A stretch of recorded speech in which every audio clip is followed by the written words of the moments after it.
Assalamualaikum warahmatullahi wabarakatuh. Selamat sore teman EDX semua dan juga buat Mang Amsi ya ini ya.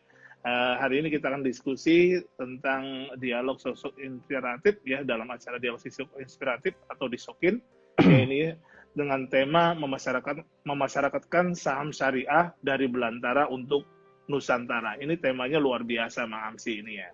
Jadi teman-teman yang baca itu wah ini luar biasa nih dari Belantara, maksudnya Belantara mana nih, belahan mana gitu. Tapi sebelum kita bahas lebih dalam ke situ, saya pengen tahu dulu, kalau saya bacakan CV-nya tadi panjang sekali nih Pak Amsi ini ya.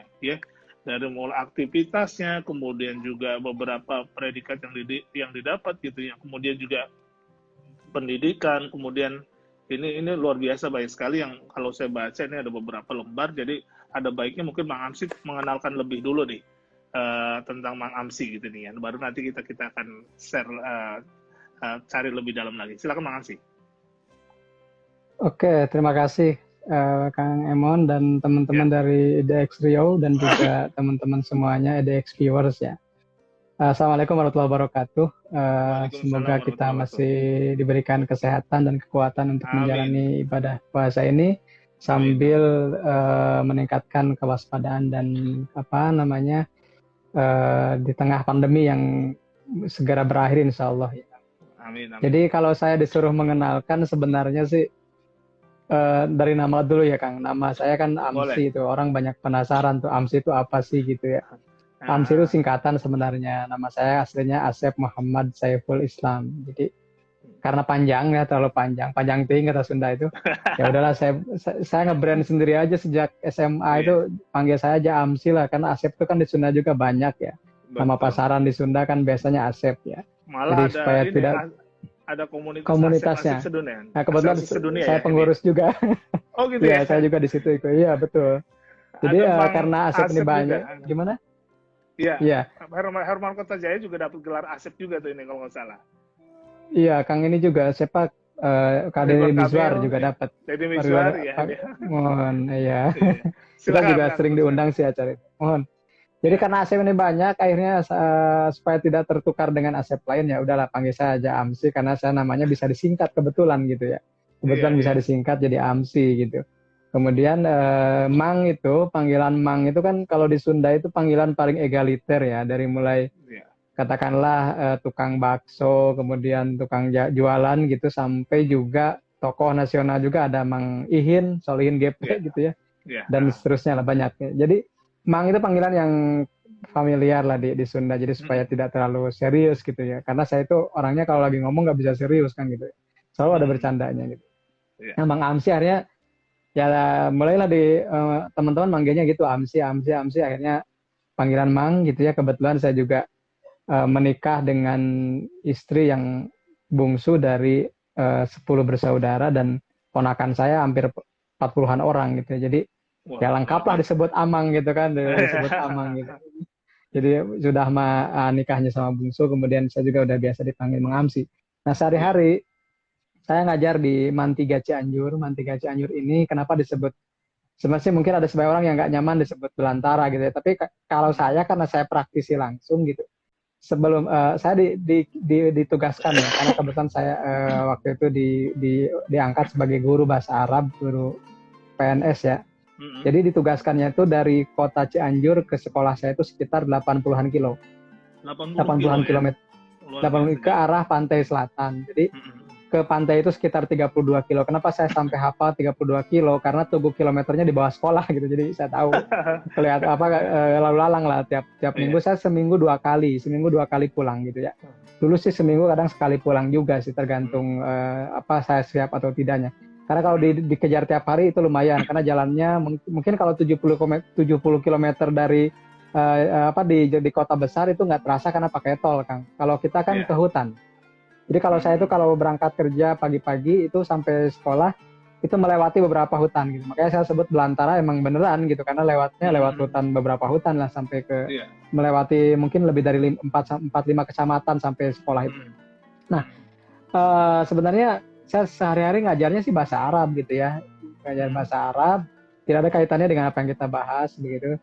Kemudian saya juga suka membimbing anak-anak untuk belajar tahfiz Quran dan juga fahmil Quran, karena Fahmil Qurani salah satu yang membuat saya dulu ditakdirkan gitu untuk sedikit berprestasi lah mendapat award di tingkat nasional gitu, dan alhamdulillah itu saya bisa berbagi juga ke anak-anak, dan saya dulu katakanlah pernah juara nasional, dan alhamdulillah anak saya pun udah, anak didik saya itu sudah pernah juara nasional di Batam tahun 2014, Kepulauan Riau. Luar biasa ya. Iya betul. Tetangga provinsi kita di Riau. Iya, Kepri itu. Oh betul kan. Terus kan udah. Jadi ya itu. Jadi intinya saya sehari-hari guru. Kalau teman-teman semua ingin mungkin lebih detail membaca sekilas profil itu bisa saya kebetulan punya website pribadi Kang, namanya mangamsi.com. Jadi supaya lebih mudah di ini, mangamsi.com bisa ada about-nya atau profilnya bisa dilihat di situ. Meskipun belum saya update semua gitu. Mungkin itu untuk profil singkatnya supaya teman-teman bisa baca sendiri aja di sana gitu. Iya. Jadi Mang Amsi, jadi setelah saya baca CV-nya dan ini berkenalan dengan Mang Amsi, memang banyak hal yang sebetulnya kita bisa ini.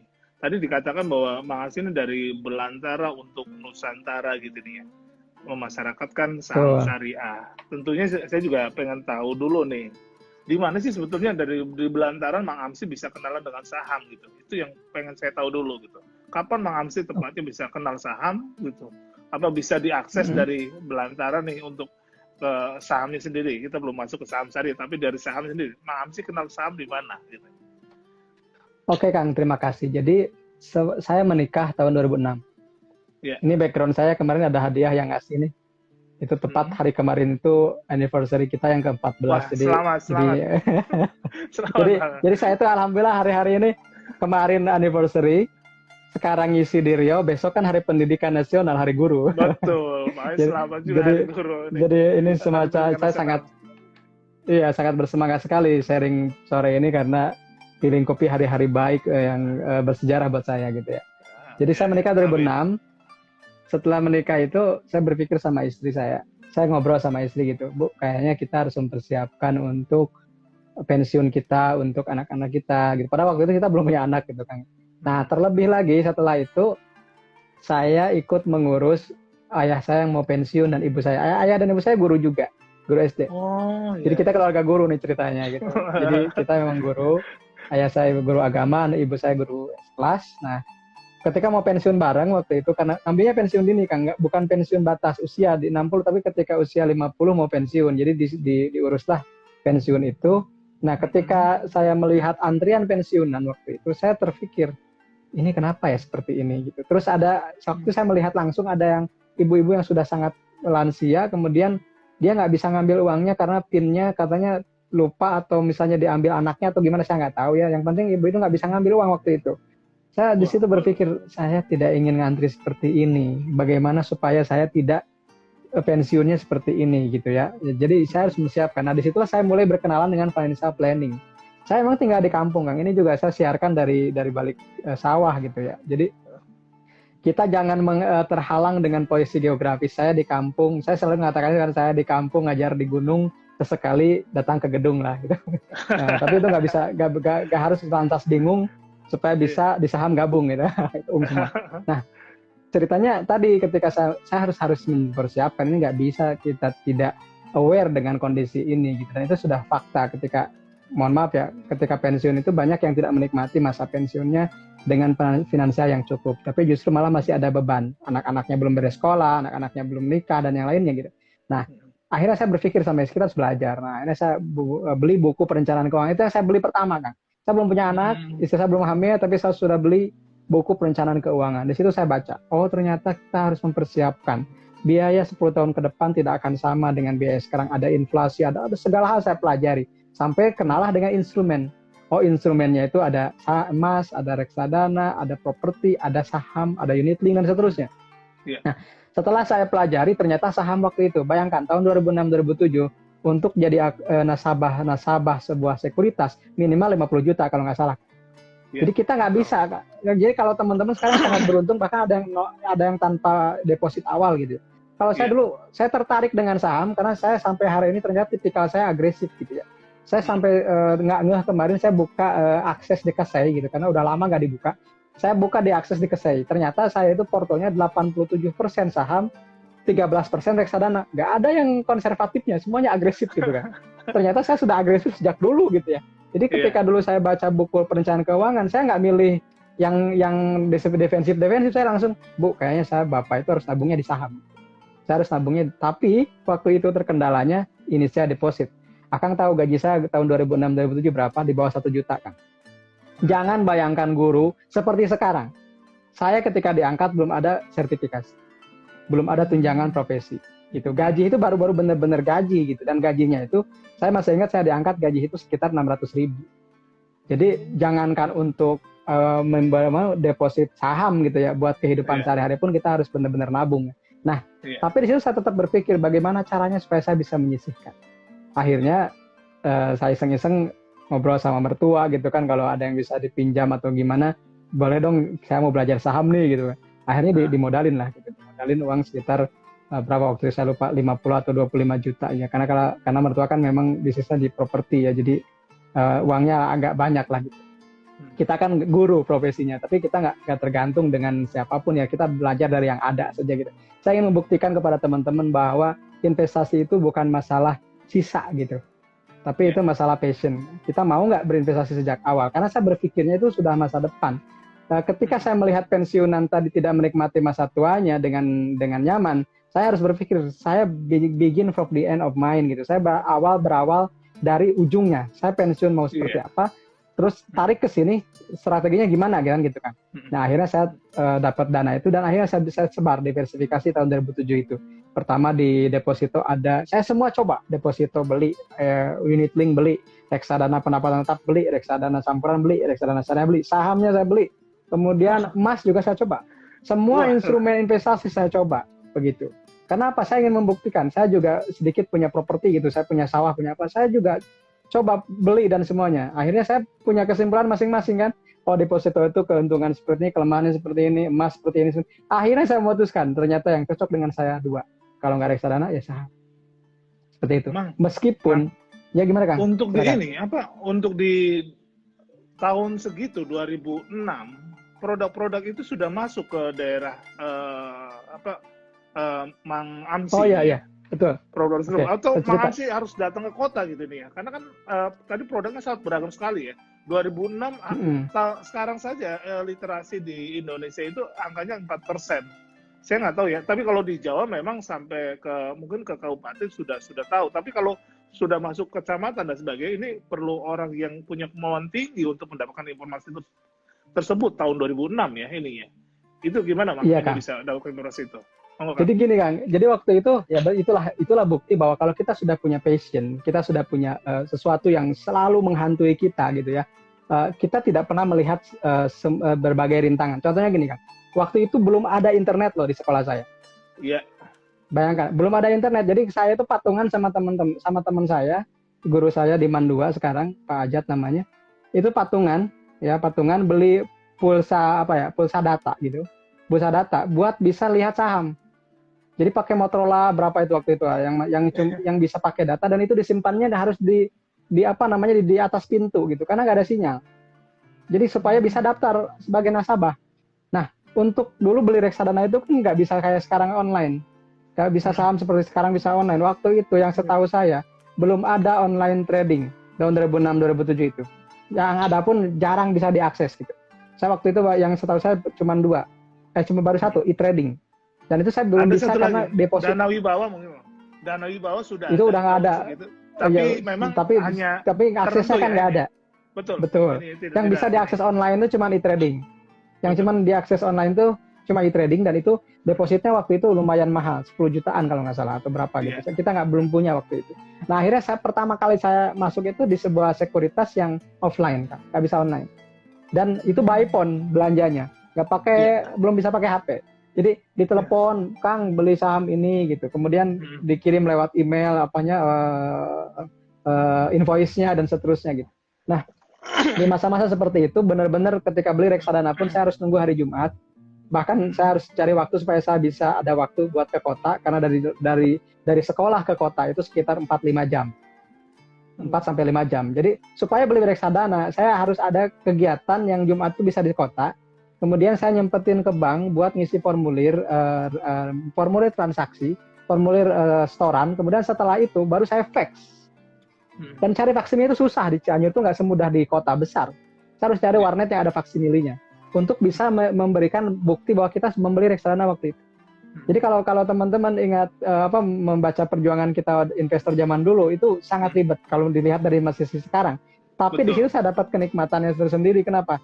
Saya pernah merasakan fase perubahan bagaimana menjadi investor yang serba susah gitu dari sisi akses. Tahu nggak Kang? Saya terdaftar sebagai nasabah Bursa Efek, sebagai investor di Bursa Efek tahun 2007. Tapi pertama kali saya menginjak gedung bursa tahun 2013 ketika saya alhamdulillah diberi Allah anugerah beasiswa LPDP. Jadi di tugas terakhirnya itu ada company visitnya ke World Bank. Kan World Bank itu ada di atas ya waktu itu. Yeah. Saya belum tahu bahkan, saya belum ngeh di situ ada bursa loh. Saking orang kampungnya saya, orang gunungnya saya itu nggak tahu. Ternyata di bawahnya itu ada bursa efek. Ternyata ini. Selama ini saya beli saham kok nggak tahu gedungnya. Ternyata ini gedungnya. Saking polos saya tuh dipoto dekat banteng, saya abadikan. Oh ini pertama kali saya nginjak bursa. Setelah 6 tahun saya jadi investor, tapi saya baru tahu gedung bursanya kan waktu itu. Gitu kan. Mang, kalau investasi ini kesadaran untuk mengelola uang sih sebetulnya sudah mulai timbul ketika masuk pernikahan. Ini kesadaran yang menurut saya sih cukup di awal ya, karena memang tadi sudah berpikir pensiun gitu. Karena banyak anak muda yang sudah bekerja atau mungkin juga yang sudah bekerja 10 tahun, kadang-kadang setelah selesai cicilan rumah, selesai cicilan mobil, dia baru bertanya, kapan sih waktu yang tepat untuk persiapan pensiun gitu nih ya. Saya selalu bilang terlambat ini ya, tapi ya daripada enggak ya bisa dimulai dari sekarang gitu, karena memang sebetulnya persiapan pensiun adalah ketika pertama kali dia menerima gaji itu sudah ada dana jatah untuk pensiun sebetulnya. Jadi saya salut dengan konsep cara berpikir Mang Amsi nih gitu nih ya. Nah Mang Amsi ini kan tadi prosesnya, jadi saya juga mengalami ya proses bagaimana saya masuk di bursa 2003 Mang Amsi, 1 bulan sebelum BRI go public. Ini ya, jadi mengalami nunggu fax konfirmasi transaksi beli jual itu teman-teman broker nunggu bisa sampai jam 10 jam 9 malam kalau ada kendala tentang jaringannya itu untuk nge-fax tuh luar biasa karena alatnya baru itu ini pada saat itu ya, karena nasabah wajib menerima bukti transaksi itu dalam waktu 24 jam ini ya. Kecuali yang online itu sudah otomatis by email dan sebagainya. Tapi kalau yang ini masih harus mengirim fax ini ya, rata-rata fax atau udah nggak usah dikirim per minggu aja, tapi harus ada tertulis karena itu bukti ini ya. Makasih ini tadi sempat disinggung ya 2007, 2013 baru menginjak di bursa. Sebetulnya kan ada peristiwa yang luar biasa di 2008 Mang Amsi. Nah, Mang Amsi baru masuk 2007. Kemudian 2008 di pasar keuangan di Indonesia, termasuk pasar saham juga mengalami proses yang luar biasa. Ya, ini ada peristiwa krisis orang bilang ini ya. Tapi sampai sekarang Mang Amsi masih berinvestasi di pasar saham nih gini ya. Sebetulnya ada apa dengan sepertinya sudah cinta sekali gitu ya. Silakan Mang Amsi ini ya. Oke, makasih Kang. Ada sebuah peribahasa, sesuatu yang tidak membuatmu mati akan membuatmu kuat, kan? Gitu. Itu satu, Kang. Nah, saya mengalami fase itu dan saya harus jujur, 2007 itu saya untung. 2007 itu ketika saya mulai invest dengan uang dari mertua tadi ya, Kang. Itu saya untung kalau dihitung return-nya itu sekitar 30%, lebih 30% lebih. Jadi saya masuk bulan Juni, Desember itu saya laporan ke ibu mertua, Bu, sekarang udah almarhum ya, dan itu saya menjadi sangat terinspirasi oleh beliau gitu. Jadi ini hasilnya segini mah, saya bilang. Itu 30%-an lebih dari, ya sekitar 30%. Terus dia bilang, wah ini harus ditambah nih, kan harus ditambah. 2008 tuh ditambah modal. Saya bilang ke istri, Bu, katanya ini mau ditambah gimana nih? Karena kita kan kemarin 6 bulan aja untung. Saya masih ingat saham yang melesatkan porto waktu itu adalah saham PTBA. Terima kasih ya Bukit Asam ya. Karena harganya naik dari berapa? Dari 5.000 ke 12.000 kalau nggak salah waktu itu ya. Kemudian setelah 2008 saya dikasih modal 2 kali lipat dibanding 2007 itu. Dan saya ngomong ke istri, Bu, kita ditawarin modal nih lumayan besar juga, saya bilang gitu. Gimana? Ibu istri saya itu senyum dan bilang, jangan Pak. Gitu. Itu kita diuji sebenarnya buat serakah gitu kan. Terus saya bilang, oh saya kan Tapi kan gini kata istri saya itu, bapak kan suka istihoro aja dulu gimana? Bagus gak kira-kira gitu kan? Ternyata saya istihoro itu. Nah di istihoro itu saya pernah mimpi bahkan saking mindset saya itu di saham, di istihoro itu saya pernah mimpi dikasih topik gitu sama seseorang dan saya nggak tahu. Beli besok misalnya beli bumi, waktu itu bumi kan booming ya, beli Antam itu besoknya bener naik gitu. Oh ini kayak saya cocok jadi dukun juga sebenarnya. Nah setelah itu saya di store itu saya harus cerita bahwa di store itu saya jelek gitu. Jangan diambil sebenarnya. Saya ngomong ke istri saya, Bu, kayaknya jangan diambil nih modalnya gitu karena kurang bagus nih mimpi saya gitu insight-nya kurang bagus. Terus tapi dalam hati saya itu bisikan kan. Kemarin aja modal sekian dapatnya kan 30% lumayan. Coba kalau modalnya dilipatkan kan lebih gede juga. Disitulah saya akhirnya menerima bisikan tadi gitu. Ayo udah diambil aja lah nggak apa-apa gitu ya. Kita ambil dan saya mungkin harus ini juga kepada teman-teman yang baru mulai di saham. Serakah itu sangat-sangat membahayakan. Dan yang kedua, 2007 itu praktis saya nggak pakai online. Tapi 2008 saya mulai belajar online sendiri gitu. Belanja saham sendiri, ikut rumor dan saya nggak paham fundamental, saya nggak paham teknikal, saya cuma ikut rumor aja. Dan walhasil di Oktober itu porto saya bablas dan yang tersisa cuma 20%. Cuma 20%. Dan di situ saya berpikir ini jadi utang saya gitu. Saya harus menebus ini dengan apa gitu ya. Saya bingung gitu kan karena modalnya itu dibandingkan dengan gaji saya itu beratus kali lipat gitu. Dengan gaji saya waktu itu yang baru mungkin 1 juta kurang gitu tapi saya sudah berani memegang uang di ratusan kali lipat dari situ. Saya di situ pikir, aduh ini gimana ya? Oh, saya tapi istri yang selalu ingat sampai sekarang saya itu nasihat istri saya. Pak, boleh jadi apa yang membuatmu bangkrut hari ini akan membuatmu bangkit di masa depan. Itu yang masih terngiang, Kang. Jadi di situ saya berpikir saya jangan berhenti. Saya boleh berhenti dulu dari pasar karena emang nggak ada modalnya, habis modalnya. Tapi saya nggak boleh benci dengan saham. 2009 saya stay away dari pasar dan itu saya sesali hari ini. Coba kalau waktu itu saya tidak keluar, tapi saya nyicil nabung, mungkin udah balik banyak gitu ya modalnya. Nah, tapi itu sudah takdir karena kita tadi ilmunya juga belum banyak, belum kurang, emang masih kurang sampai hari pun masih kurang sebenarnya. 2009, 2010 saya stay away dari pasar modal. Saya belajar untuk menebus utang tadi, menebus kekurangan yang tadi yang karena 2008 crash itu.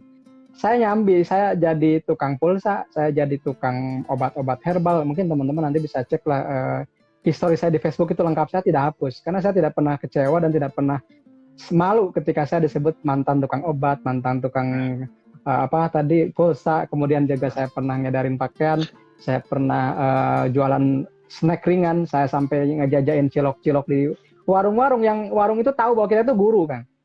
Jadi warung-warung itu membeli dari kita, sama istri saya juga guru, sekarang udah resign sih, istri saya udah resign sejak 4 tahun yang lalu. Nah waktu itu kita masih guru dua-duanya, jadi kita menjajakan makanan itu ke warung-warung yang sekolahnya itu tahu kita itu guru gitu. Tapi kita nggak, di situ saya belajar nggak ada gengsi gitu.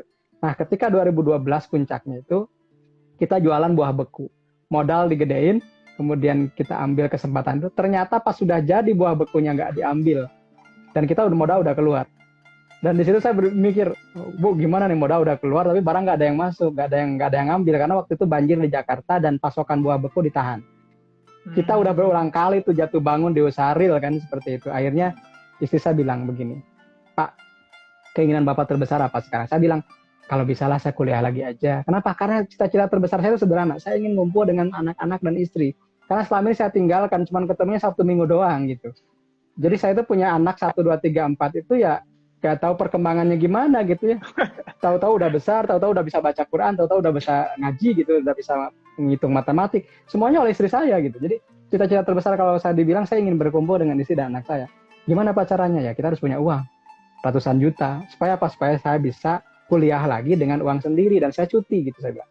Wah istri saya ketawa waktu itu. Oh masa bisa Pak? Kan kita juga lagi punya utang, lagi punya beban. Gimana mau dapat uang gede gitu? Saya bilang gini, saya dulu nikah sama kamu juga kan anugerah dari Allah. Itu tahu-tahu asalnya ngelamar kok akhirnya di akad nikah gitu kan cepet dalam 3 jam dari melamar sampai akad itu kan saya nggak nyangka. Nah sekarang cuma minta uang kan gampang, minta jodoh aja dulu dipermudah apalagi minta uang.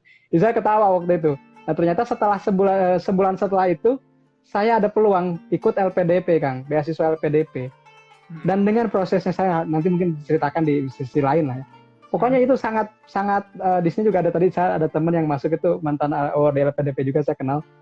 Nah, itu perjuangannya begitulah sangat hebat sekali dan diuji sekali, dan pilihan kita itu diuji dan saya harus memilih harus ikut beasiswa. Meskipun risikonya saya harus bayar sendiri dulu gitu kan.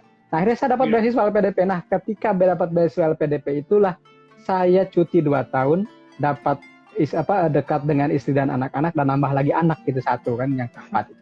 Kemudian juga saya bertemu dengan Lau Keng Hong untuk kali pertama. Saya pertama kali menginjak bursa. Jadi cita-cita ketika saya di hutan, dari belantara tadi, saya ingin ketemu dengan investor, saya ingin belajar saham lebih lanjut. Saya ikut SPM untuk pertama kalinya itu ketika saya kuliah di UIN Jakarta di beasiswa oleh LPDP itu. Jadi beasiswa LPDP itu adalah jawaban dari mimpi saya ketika dari belantara. Dan setelah saya balik ke belantara lagi setelah lulus, karena 2 tahun saya studinya pas ya alhamdulillah, balik ke belantara lagi saya bertekad saya harus membagikan ilmu saya ketika saya kemarin kuliah, dan ilmu yang saya dapat bukan bahasa Arabnya saja tapi ilmu sahamnya. Akhirnya kita bikin sebuah website namanya syariahsaham.com. Jadi syariahsaham.com itu lahir ketika saya kuliah di Jakarta. Saya bertemu banyak orang yang saya ingin pelajari sebelumnya, saya ingin ketemu dengan banyak tokoh investasi di situ. Nah, akhirnya saya bisa sharing lah sampai hari ini. Dan ya mulai 2016 saya pertama kali diundang oleh bursa itu oleh IDX Bandung. Terima kasih Kang Harmo yang sekarang di Palembang.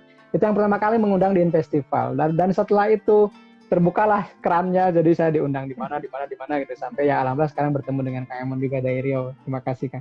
Iya, Bang, ini orang bilang kan gitu, memang betul ada sebuah peribahasa ya bilang tadi kan sempat anjlok tinggal 20% gitu, kemudian isi menguatkan gitu nih, terus ada proses yang luar biasa gitu. Ya kurang lebih mungkin gambarannya sama dengan kondisi industri saat ini nih. Ini gambarannya. Ada orang bilang tadi saya dapat sesuatu lah bahwa masa seperti ini yang tadi Bang Amsi lakukan itu ada penyesalan juga ketika 2008 nggak masuk lagi, karena sebetulnya memang ketika downtrend itu adalah downtrend ya atau kemunduran itu adalah sebetulnya masa untuk persiapan. Betul. Ya, kondisi seperti ini adalah sebetulnya adalah masa persiapan. Dan ternyata tadi juga Bang Amsi akhirnya mulai menyadari dan akhirnya mempersiapkan lagi. Terus sampai 2013 dapat LPDP, dapat masuk bursa, kenal banyak orang, dan akhirnya membangun sebuah nama komunitas namanya syariahsaham.com ya, yang ini. Betul. Nah tadi yang di salah satu ada beberapa oleh-oleh dari kuliah ya ini ya, dari Jakarta dibawa kampung, ada bahasa Arab, ada saham dan sebagainya. Kemudian yang terkait dengan dari belantara untuk Nusantara ini yang mau di-share nih saham. Kenapa harus saham? Kenapa nggak bahasa Arab? Terima kasih Kak. Saya bertemu dengan seseorang waktu tahun 2017. Saya bertemu dengan seorang CEO dari startup, dan kebetulan satu batch di LPDP-nya. Beliau lulusan dari UK. Saya ngobrol waktu itu, dia mau belajar saham syariah dengan kita bareng-bareng gitu. Terus saya bilang ke beliau, Bang gitu, dia orang Medan yang salah. Bang, saya mau ngembangin bahasa Arab nih. Gimana bahasa Arab itu nanti bisa diakses oleh banyak orang, kemudian misalnya berbasis dengan corpus dan yang lainnya. Pokoknya saya bicara teknis tentang bahasa Arab. Terus saya bilang begini, Mang, kalau buat bahasa Arab itu udah banyak yang bikin aplikasi, udah banyak yang karena saya di bidang itu katanya. Beliau kan membuat kalau mungkin teman-teman tahu ada yang Bang Sani namanya learnquran.co. Kemudian dia bilang justru yang belum ada itu yang bicara tentang saham syariah belum banyak itu Mang. Dan kalau bisa ya Amang lah yang intens di situ gitu. Dari situ saya terinspirasi Kang. Oh ya satu lagi yang menginspirasi itu ada teman saya juga namanya Kang Munjin. Dia bilang gini, Mam sih saya kan waktu itu melamar ke salah satu portal online gitu. Karena saya sudah sering nulis di portal tersebut. Nah, kebetulan waktu mau beres beasiswa, uang saya udah mulai menipis gitu. Saya melamar jadi kolumnis di portal itu karena saya suka nulis. Kemudian yang paling menohok saya adalah di pemretnya itu bilang gini, Mang Amsi, kalau saya jadi Mang Amsi, saya akan daftar kolumnis di sini. Tapi saya akan kembangin itu blognya Mang Amsi, websitenya Mang Amsi. boleh jadi saya nanti yang akan ikutan gabung dengan Amang. Karena saya melihat potensinya. Akhirnya kita nggak jadi kolumnis di portal itu, karena kalau jadi kolumnis itu katanya Amang nggak akan bebas, nggak akan bisa ngomong lagi di mana-mana karena sudah terikat. Jadi saya bilang, saya menyarankan Amang pulang, kemudian kembangin tuh websitenya. Akhirnya saya pulang, tadinya saya mau ngelamar jadi penulis, akhirnya jadi saya penulis blog aja kan. Ternyata blog itu yang akhirnya menjadi inspirasi ya buat saya pribadi dan buat teman-teman yang lain. Nah, kenapa harus saham? Karena saham itu yang yang pernah membuat saya bangkrut, dan saham itu yang membuat saya bangkit. Di saham ini saya jadi kenalan sama Lokeng Hong juga mengenal saya dengan baik, misalnya sering ketemu juga. Dan kita punya pojok khusus lah untuk Pak Lokeng Hong dengan kita itu suka ngobrol gitu. Dan di situ saya belajar bahwa saya meyakini bahwa ini semuanya takdir Allah yang mengatur semuanya kan ya. Karena saya itu fasih loh kan. Biasa aja gitu, nggak semangat, biasa aja, tapi ya seadanya saja gitu, karena kita bukan entitas bisnis. Sekali lagi, Syariah Saham itu bukan entitas bisnis, kita cuma komunitas, dan di komunitas itu tidak nirlaba, sangat tidak profit oriented kan. Yang penting kita saling aja gitu. Kalau ada yang mau bayar ya saya terima buat operasional. Kita juga punya sahamsyariah.id, jadi salah satu bukan anak usaha lah, anak komunitas ya. Anaknya itu ada saham syariah.id. Saham syariah.id ini itu adalah edukasi online, kursus online, mirip platform-platform sekarang kayak Udemy, Skill Academy, seperti itu gitu. Kita yang pertama 2017, cuman kita nggak kembangin karena itu cuma biasa aja, karena gratisan. Karena kita juga di situ ada operasional tiap bulan yang kita patungan lah bertiga. Kita kan bertiga, saya, Kang Adi, sama Kang Evan ya, yang ngurusin syariah saham. Jadi kenapa harus saham? Karena di situ saya merasakan passion tersendiri kan. Kalau saya harus bicara passion ke anak-anak saya, ke murid-murid saya, itu juga suka bilang passion itu mengandung 4E kan. Easy, mudah dilakukan, enjoy, menikmati, excellent, mahir, dan earning, menghasilkan gitu. Nah, empat-empatnya itu ada di saham bagi saya. Oh ya, saya juga pernah ditanya oleh Direktur XL, Pak Hasnu Suhaimi, mungkin akan kenal. Iya. Pak Hasnu itu pernah nanya ke saya, karena waktu itu kan alumni LPDP dikumpulin, ada training PAP, Personal Enterprise Plan, nah istilahnya. Jadi setelah ini mau kemana gitu. Nah di sesi presentasi itu saya ditanya sama Pak Hasnul itu, karena beliau orang bisnis dan nanya sederhana, Pak Asep, Pak Amsi gitu, pilih mana, bahasa Arab atau saham syariah? Kemudian saya jawab, oh saya kan guru bahasa Arab Pak, gini. Saya nggak butuh alasan, saya butuh jawaban.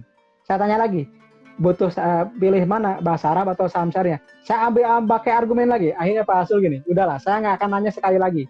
Saya nggak butuh alasan, saya cuma butuh milih saham syariah atau bahasa Arab. Saya tertegun sebentar waktu itu, kemudian saya jawab, saham syariah Pak. Ya udah, selesai. Silakan pindah ke panelis lain. Jadi jawaban itu tahun 2016 bulan September, saya masih ingat, September 2016 saya menjawab saham syariah. Di tahun berikutnya, saham syariah itulah yang benar-benar ternyata mungkin manfaatnya lebih besar. Gini aja Kang, kalau Akang main ke rumah saya, kemudian ada lemari buku, Akang bisa cek di situ plakat sama sertifikat. Itu kebanyakannya sebagai pembicara saham syariah, pembicara investasi syariah. Nggak ada yang bahasa Arab, Kang. Jadi saya sadar diri akhirnya, mungkin bahasa Arab jatah pusat lain lah, jatah teman saya yang lebih expert di bidang. Meskipun saya itu sebenarnya secara akademis saya S1-nya pendidikan bahasa Arab, S2-nya magister bahasa Arab. Makanya aneh, pernah kan saya diundang di satu kampus itu ditanya.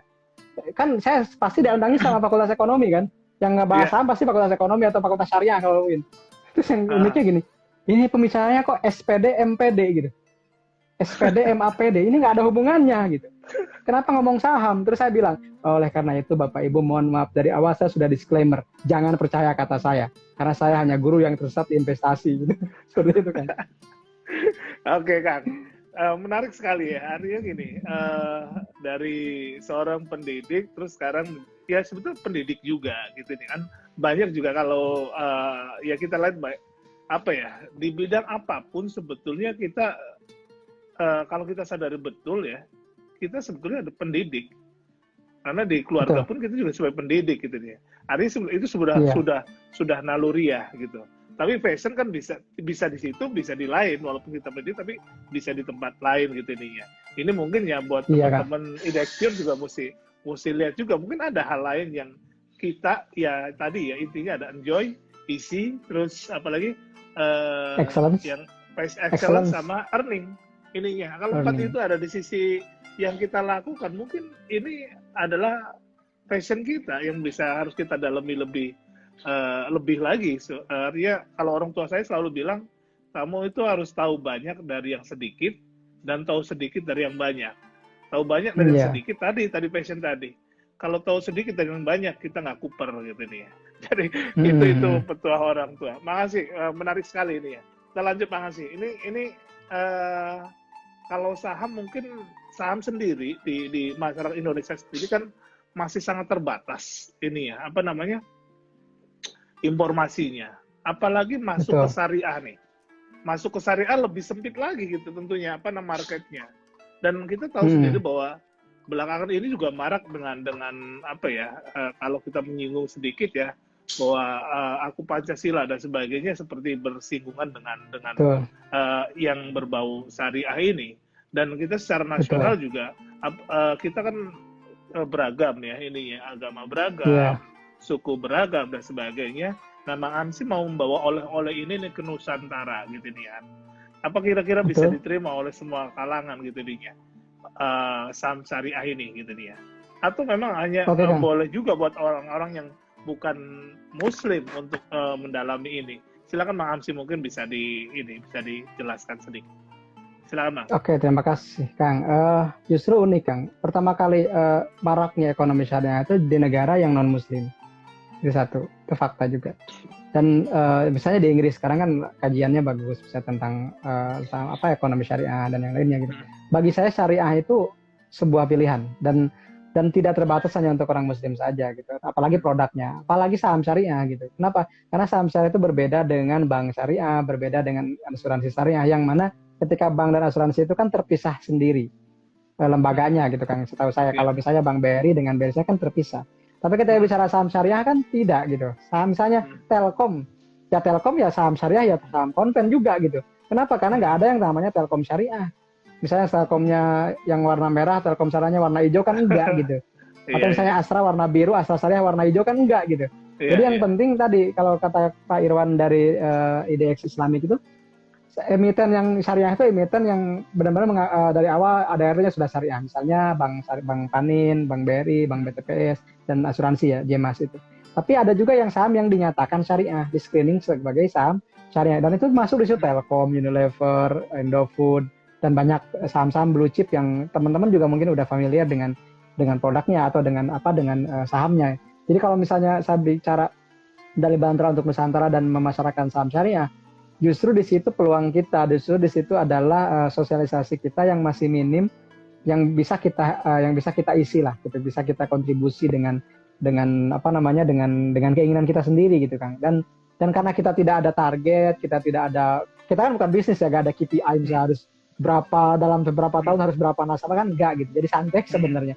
Ya sambil jalan gitu. Karena sambil jalan ya alhamdulillah misalnya tanpa disengaja begitu ya, tanpa di-import seperti misalnya layaknya bisnis gitu.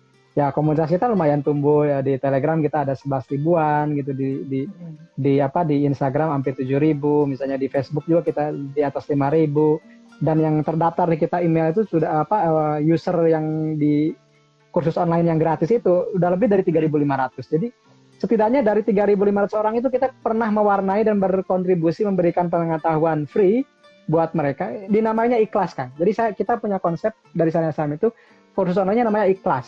Ikhlas itu kelas online kan, ikhlas, imani, gitu kan. Ikhlas itu kelas online. Tapi kan dibaca sekilas ikhlas. Ya sebagai guru harus ikhlas ngasih pendidikan, sebagai usernya juga harus ikhlas belajar, di gimana-gimana juga harus ikhlas.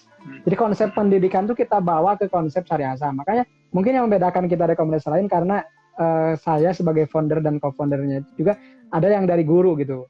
Jadi gini Kang, saya itu ngajar 15 tahun. Saya ngajar 15 tahun. Dan di sini ada murid-murid saya. Ketika tadi ada murid-murid saya gabung, saya masih terbayang wajahnya.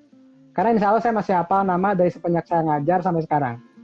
Jadi kalau setiap angkatan ada 250, kalilah 15 ada sekitar 3.700-an. Saya masih hafal nama-namanya. Kalau ketemu di jalan, saya yang nyapa duluan dibanding mereka. Mereka mungkin pura-pura lupa atau pura-pura malu gitu. Saya selalu nyapa duluan, karena saya masih ingat namanya. Nah, murid yang ribuan saja saya bisa hafal. Apalagi saham yang cuma 700. Saya bisa hafal satu persatu karakternya. Gitu Kang. Iya. Iya Kang. Tadi apa namanya? apa ya yang dilakukan di kelas-kelas itu? Apa namanya member dari Syariah Saham ini? Apa hanya orang Muslim? Ada juga orang yang non Muslim yang ikut belajar tentang itu, makasih. Dari 11.000.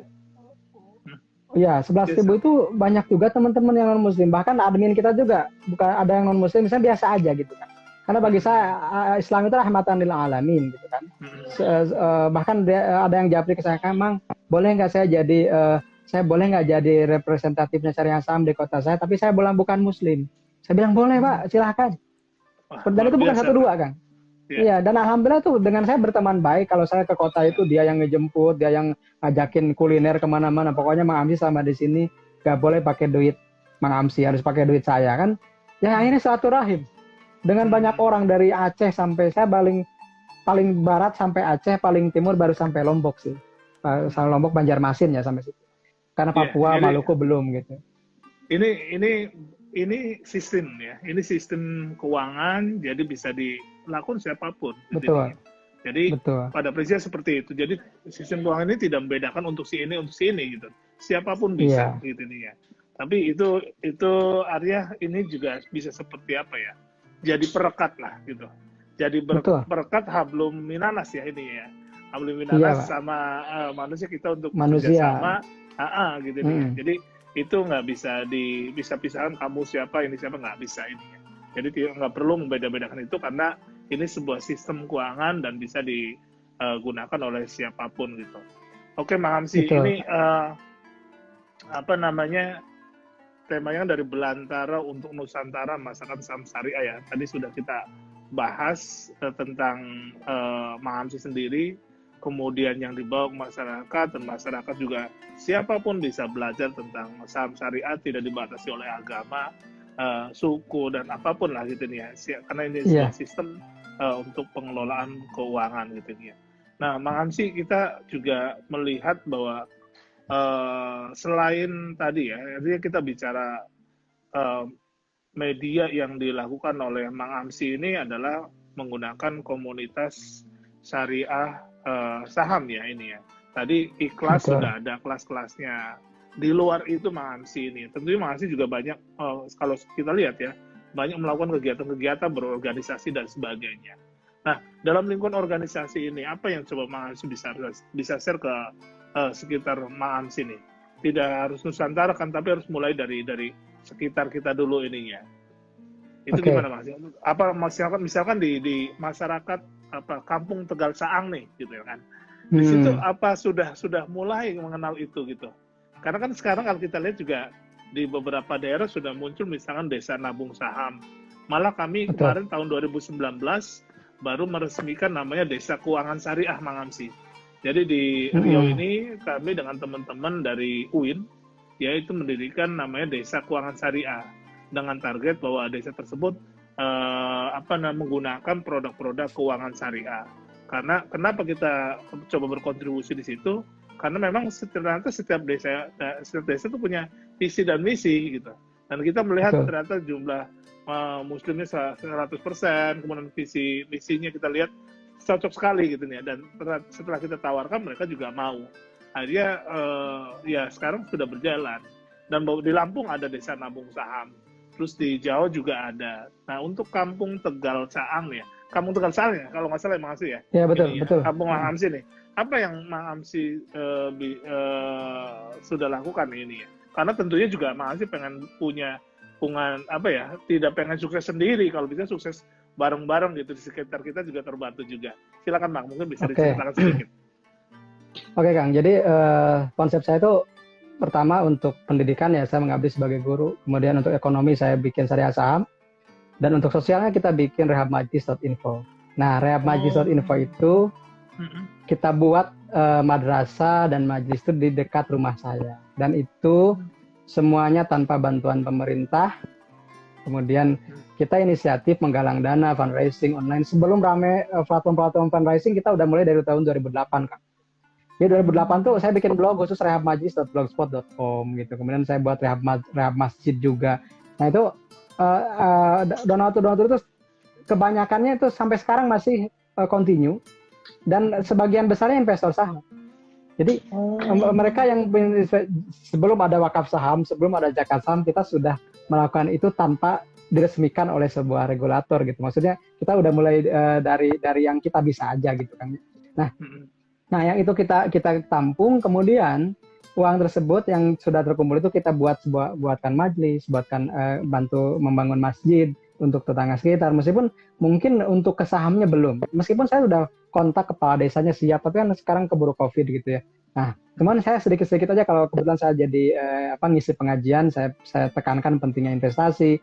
Saya pakai kisah Nabi Yusuf, saya pakai Anis ayat 9. Jadi ya ke ibu-ibu dan ke bapak-bapak itu saya menekankan pentingnya kita menabung dan berinvestasi. Nah, adapun yang saya lakukan di kampung, di sekolah juga, kita membuat dana abadi, endowment fund. Saya terinspirasi oleh PDP sebenarnya. Jadi endowment fund itu orang yang banyak yang nitip uang di saya, tapi tidak untuk proyek. Misalnya sekarang proyeknya udah nggak ada ya, udah sedang tidak ada. Tapi ini uangnya emang nitip, ya udah Pak, saya simpen di dana abadi ya. Oke, boleh mah nggak apa-apa. Jadi saya simpen dana abadi tersebut, kemudian hasilnya buat operasional, misalnya buat beli lampu yang padam, atau misalnya buat nguras WC dan yang lainnya, yang sederhana itu kita ambil dari hasil investasinya. Jadi yang dana abadi ini kita investkan di reksadana, kita investkan juga misalnya di saham, dan hasilnya itu kita buat beasiswa anak, buat beasiswa yang di sekolah misalnya. Jadi saya membangun kesadaran itu dulu, kesadaran berbagi, tapi yang berbaginya itu juga menghasilkan. Ada yang di bisnis realnya juga investnya, ada yang di bisnis di pasar modal, terutama pasar modal syariah. Nah, untuk gerakan untuk misalnya literasi itu kenapa terbatas? Karena kan tidak semua orang cocok dengan saham. Jadi yang saya tekankan bukan di sahamnya kalau ke masyarakat, tapi yang saya tekankan lebih ke saving kemudian investingnya. Kenapa? Karena kita ada masa gemilang dan masa malang gitu kan. Nah, ketika masa gemilang ini jangan sampai lupa dengan masa malang kayak sekarang. Sekarang kan ramai kemarin viral gitu, misalnya ada yang gaji 80 juta nggak cukup, ada yang cicilan rumah 250 juta. Saya kan senyum-senyum aja gitu. Kenapa? Saya insya Allah menghadapi krisis ini kuat, minimal nggak kelaparan lah gitu ya, meskipun nggak bisa beli apa-apa, tapi minimal nggak kelaparan. Kenapa? Karena saya pernah mengalami krisis 2008 dan 98. Di 98 saya masih hidup ketika harus makan dengan cuma nasi doang gitu. Saya tahu karena kalau ayah ibu guru itu berasnya terbatas, Kang. Jadi kita harus makan tuh ya yang seadanya. Itu kita udah biasa. Jadi kalau ada yang mengatakan orang kampung tuh kayak saya, orang kampung tuh lebih tahan dengan krisis karena kita pernah makan cuma sekali gitu, pernah makan cuma nasi doang. Dan nasinya pun nggak bisa dimakan karena imporan dari Thailand dan Vietnam itu kan sangat tidak pulen lah kata-kata Sunda. Tapi kita bisa hidup ya, hidup dengan dedaunan ubi dan yang kita bisa hidup. Alhamdulillah. Kalau sekarang terjadi seperti itu kita sudah siap. Toh kita alhamdulillah ya Kang, alhamdulillah ini saya tasyakurnya. Saya nggak punya utang ke bank sepeser pun. Kenapa saya harus ribut? Itu kan santai aja. Kita nggak punya utang ke bank, kita nggak punya utang ke orang, kita nggak punya cicilan. Meskipun ya hidup saya sederhana gitu, cuman ya punya rumah sedikit, nggak punya apa-apa, nggak punya mobil, nggak punya apa, tapi kita menikmati gitu. Kenapa? Karena nggak punya cicilan. Saya tanggal 1 ini kan kalau bagi PNS itu kadang membahagiakan, tapi kadang juga yang mengharukan karena gajinya tinggal sedikit ya, mohon maaf, bisa itu fakta kan gitu. Tapi ketika gajinya utuh kan alhamdulillah, dan kita itu kan diusahakan dengan ilmu tentunya, dan semua orang bebas memilih untuk itu kan. Ya, masih kita coba di menit terakhir kita coba sapa teman-teman yang bertanya, barangkali ada ya. Iya.